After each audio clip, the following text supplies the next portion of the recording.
Өнөөдөр би та бүхэнд Монгол банхрын тухай хөвөөлөх болно. Өндөрлөгтийн жишээ завхаршуулсан анхны амтан бол сааралч хотны удам нохой юм. Нохойг анх ан хийхдээ өөртөө болоод мал эдгэрэнгүй харж манлаад айшигаж ирсэн түүхтэй. Ялангуяа Кавказ, Дундад, Шотланд, Немц, Овчар хэгчлэн улс орон бүс нутгийнхаа нэрээр сайн үйлдвэрийн ноход олон бий. Тэгвэл Монгол банхар нь чулуун зэвсгийн үетэй холбогдох давхын нохой дагуулсан анчны төрсөн сүг зургаар харуул Монгол банхар бол үнэртний амьтын гэдгийг харж байна.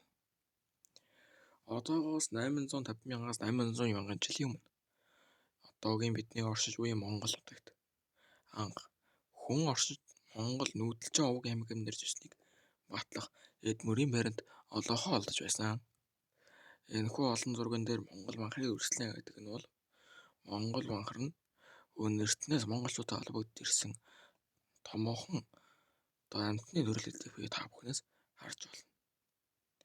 Америкийн нэгдсэн улсын Калифорни их сургуулийн эрдэмтэн ДХК-гийн өөрчлөлтийг судалснаар үнэтсэн хянанаас нохой үсэх явц ойролцоогоор 135,000 жилийн өмнө явагдсан гэж тогтоосон бол дэлхийн хамгийн эртний буюу 33,000 жилийн настай нохойнаас алтай нураас олдсон байдаг. Иймээс үнэртнээс уламжлагдсан ирсэн энэхүү түүхийнхаа үе бид хайрлан хамгаалан өвлөн үлдээх нь зүйтэй. Дэлхийд 500 гаруй төрөл нохой байдаг. Оросын эрдэмтэн Егорсков гэх эмэгтэй манай улсын судалгаа ингээ аймаг үрс Монгол ноход сонгоовч Санкт-Петербург хотын ойролцоох төвтэй аваачиг өөрчилж байгаа юм. Тэр Монгол нохтой цусыг бээлийн цусны төвд шинжилж үзээд үндсэн чонын ДНК илэрч Монгол нохой чонтой л үзүүлэлттэй гарсан юм. Иймээс Монгол банхар нь гагцгүй нохой бус Монгол чонч байж мэдэх юм. Хятадын царийн ертөнцөд Монгол нохой дэлхийн бүх нохойны угшаал үздэг юм.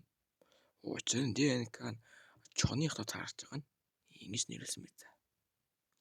Монгол их талын дэсгэмж аваар их говийн айган модон хатуудсан соёл эргэжлээс алс цогцол усаралт Монгол банхарт тулдаж чадвараа зэрэгцэн амтан үгүй мэд. Монгол судлаачид бичгтээ банхрын үндсэн тус нь хар алтар, зүрх цагаан, аливаа орчинд насан чадвартай гойд сайн, сэтгэл зүйд механохойг тал руугаа юм сургатай гатын нохой хурдан шалмаг зүрхий биш боловч зөнгөөр юм маш сайн мэдэрдэг. Иймээс хотонд байгаа малыг банхраар мануулдаг нь учир үзээ. Мөн Монгол банхрын сүүлэн төгсгөлтөө цайвар согсоотой согсоож ямар ч үлдэн нохойд байдаггүй урт. Хүйтний улаар даардаг учраас маш хөтгөн ягт ноолууртай. Ноолуурын гарц нь 75 хүрдэг. Энэ бүс хүнд жилтний амьтнуудаас хамгийн өндөр зүйлстэй бөгөөд бусдаас ялгарах хосгүй чанаруудын нэг юм. Эртний үеэс Монгол цэргүүд аяндаа мордонд хоогоо дагуулж авдаг. Хүнүг өрний Аттила хааны үеэс нохойг дайн талаанд ашигладаг байлаа. Грек, Ромч хүрсэн байдаг энэ дайн талааны үед. Чингис хаан улс орны далайр морхдоо нохой эрхэлж байсан тухай түүхчид баримт нотлоход бичдэг. Тэрээр төвдөд эзлэн дараа тэнд дайнч нотыг баазыг байгуулсан ч гэж ярьдаг юм. Тэрээр зөв боор сүбэдэ хувилаа амжнуудаа миний 4 үнч ноход гэмээн магтдаг. Монгол банхар нь Аттила Чингис хааны байлдан давалт үеэр Төвөө Зорон Европ Хималай мос нутгаар үргэлжлэн дарахсан гэж үздэг. Эдэн Чингис үүний баатарууд амтлааны нохойг маш сайн ашигладаг байсан ба дайлаар моргоход авч явдаг. 30,000 Монгол нохойтой байжээ. Марко Поло хувилааны ордонд 20 гаруй жил байхдаа ороогийн ачин сонин номдоо даах шиг том битээ нохойг энд анх удаа үзлээ гэж бичсэн байдаг.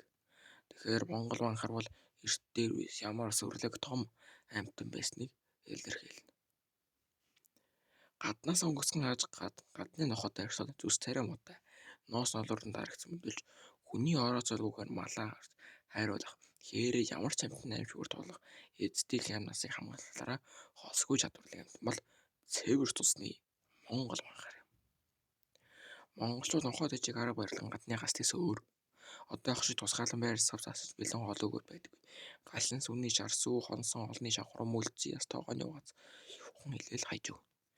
Гэхдээ энийг Монгол нохойг доромжилсон үгшээ. Энэ бол Монгол нохойг ямар ч хоолн дасан зохицох чадварлаг нохойг хэлнэ.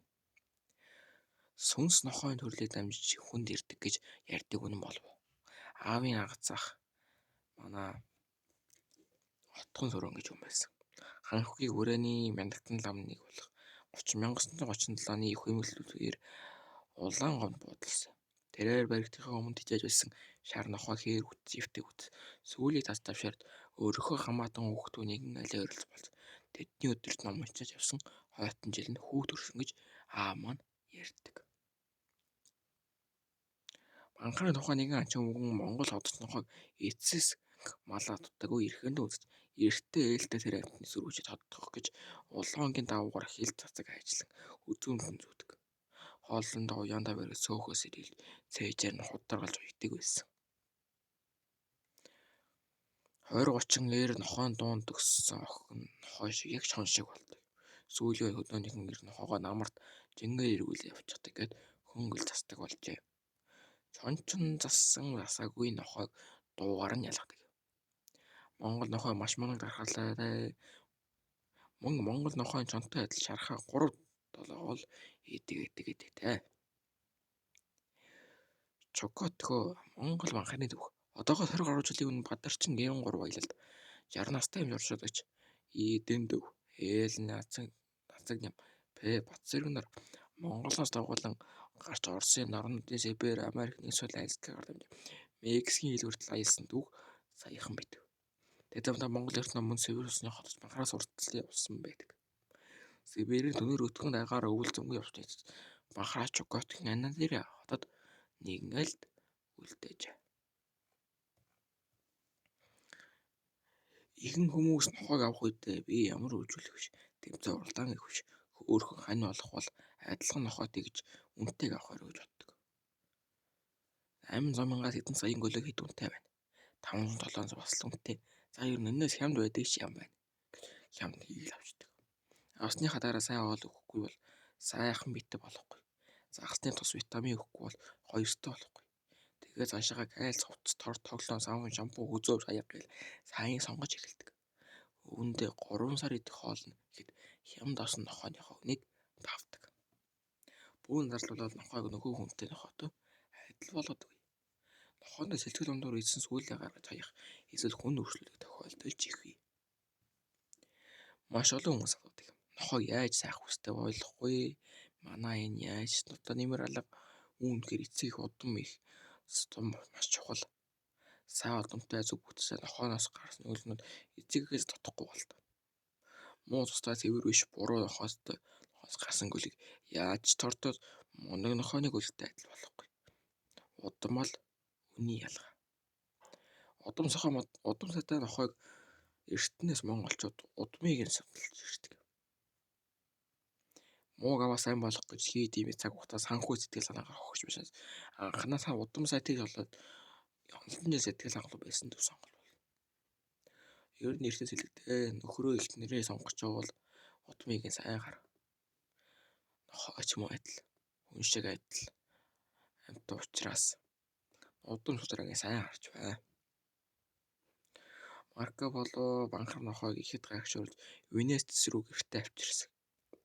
Эрих фон Зальцман энэ хончийг Герман хончны төстэй том үсгэлэн нохой гэж тодорхойлсон. Энэ баруун тавтай бөгөөд маш тогшин банхар харийнхныг хайр найргууд айрдаг. Вэлгэн Фельчнер баавгайч нэзэрлэг. Том нохой Марсын тухай сонирхолтой түүхийг өгүүлжээ. За нохойг бол ерөөс одоо энэ бүх Монгол байна уу гараад байна уу нохойг бол ер нь бол латинаар Canis lupus familiaris буюу хөхтөн ба махтан идэж тийм. Хүний хамгийн үнэ шатны нөхөр гэдэг нохойг саарл чаноос 135,000 жилийн өмнө эволюцийн замаар үсгээд 16,000 жилийн өмнөртөө хүн гарч болсон гэж үздэг. Гэхдээ Монгол банхны цусны ДНК 33,000 жилийн өмнө Алтай нурманд холдсон гэх одоо түүхэн байр нутгийг байдаг юм. Харин монголчууд хизээнээс ер нь их шааж болсон. Одоо энэ чирэг зүйлийг нохоо шингэхгүй их нохлооны гаслан болох инх замраг хогны навчны хөвлөрсөн гал албан байгууллагын нохоо шиг л юм. Ер нь монголчууд одоо нохойг хамгийн үнэн чамтан хамгийн сайн амтан гэлдэг хүчтэй бас ийм одоо шооч өгүүлбэрүүд одоо байх нь бий. Монгол ухаанд жил өдөр цагийг 12 тувааж бөгөөд нохой жил, нохой сар, нохой өдөр, нохой цаг гэж байдаг. Мөнх хүмүүний зан үйлтэй холбоотой нохой залтай, нохой хүн, нохой үг, нохой дох, нохой явдал гэж ярих нь хэлбэг. Урган дэнтний хүртэл нохой нэр ортдог. Жишээ нь нохой зан, нохой хуш, нохой өвс, нохой шээр, нохой хил, нохой шир гэж ургамал байдаг бол нохой ялаа, нохой буус, нохой галуу, нохой мич, нохой зэк байх жишээтэй. Энэ үгсийг үзэхэд нохой гэдэг юм нөлж монголчуудын амьдралд ямар их ойрхон байсныг харна. Судлаач тогтоосноор 1920 оны үед Монгол малчин айл болгон нохойтой байсан учраас хотод манхнадаа 200-аас 300 мянга байсан. Харин 1960 онд Оросоор олон орж байсан иж мэргэжлийн зөвлөлтөөр хүн малын өвчин дараагч гэж үзэн олдноор алжснаас Монгол нохой төрсөн юм. Иймээс Монголын түүхийг зөвлөлтөд бас ямар их гой болж байсан. Би өмнөх юм ярьсан Монголын түүх талбайд яаж нөлөөлсөн, Монголын түүхэд яаж нөлөөлсөн гэдэг маш сайн тайлбарласан. Энэ ч гэсэн Монгол нүүдэлтэн тогтолцоонд хамгийн ойрхон Монгол нохой болох банхар нохойг Оросууд болох зөв толгойлсон мэргэжилтүүд ингэж худлахуурмаар устгасан байна. Иймээс харин ч бид нэр одоо ийм ардчилсан нийгэмтэй үзэл байгаад бол овчарк биш, пүүдл биш, харин жинхэнэ хотож Монгол банхараа түгийн дээр сэрүүлвэл арай биднэрт ч үр